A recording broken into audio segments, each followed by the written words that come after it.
Wonderful. Christina?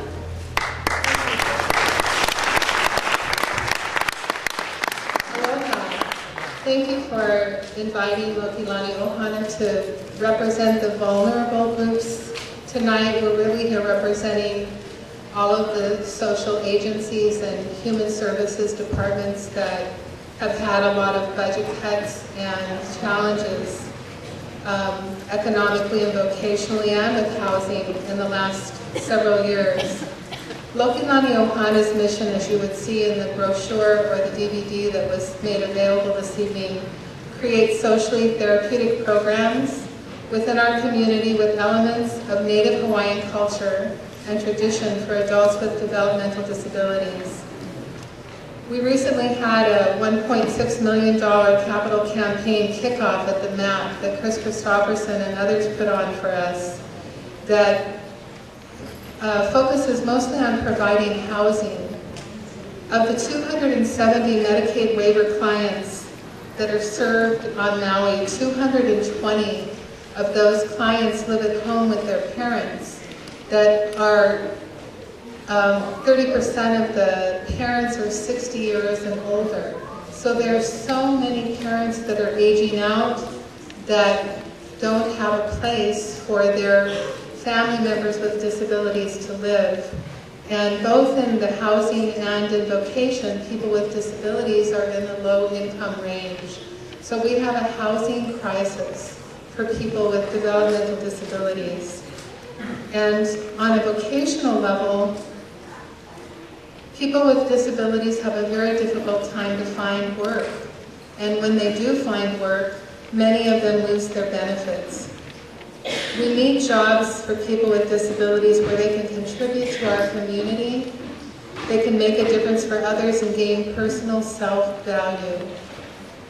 Lokelani Ohana's purpose, as other agencies on the island, is to develop more vocational programs and invite everyone here tonight and to share with your friends to open your hearts and the thinking process and how to create both housing and jobs for people with disabilities. Last year, there was a 15% statewide cut in Medicaid waiver services for people with developmental disabilities. Many of the hours were cut, and the mental health was actually severely cut, 75%. All kinds of services were shut down. The Department of Health's office lost 4 employees themselves. Their workload was increased and their pay was decreased. So we are really facing a crisis in the area of human services. And to talk about the Bill 667 that was presented just a moment ago, we take our food to market every week from our farm.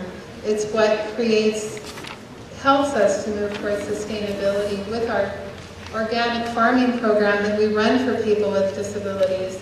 On our farm, we grow things like cotton. We have lots of cotton. I just picked this before I came.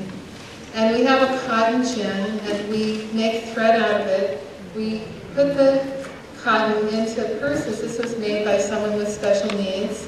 And in Japan, this is a purse that was made on a loom of some fabrics, like you can see the dyed cotton here. And in Japan, in 1 year, the government actually helped to sustain a weaving program where people across their country made $350,000 on products that they wove in their programs. And we also use this in stuffing pillows.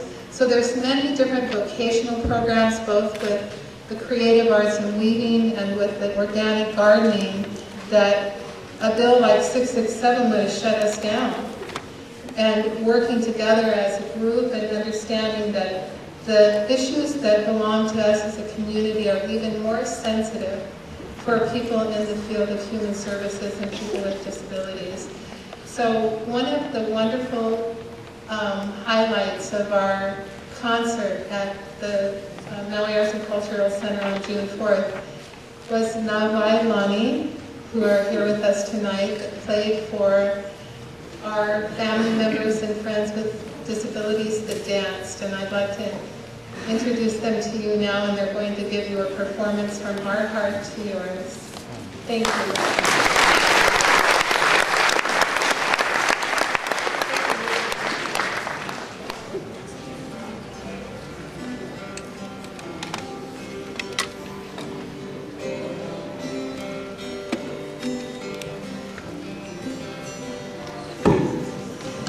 As we have this wonderful performance today, we also will be taking up a collection for FACE, so we ask that you please be generous at this time.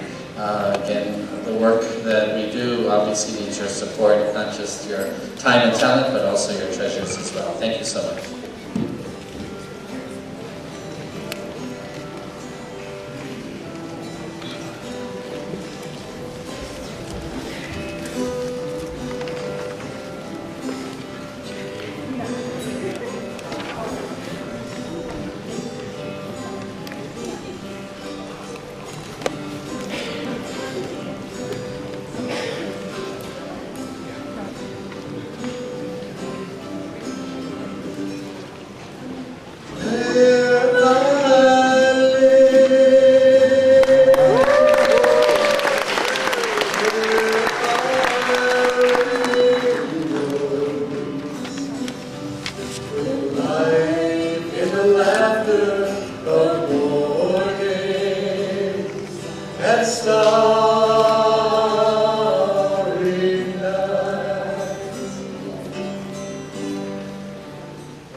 and touch the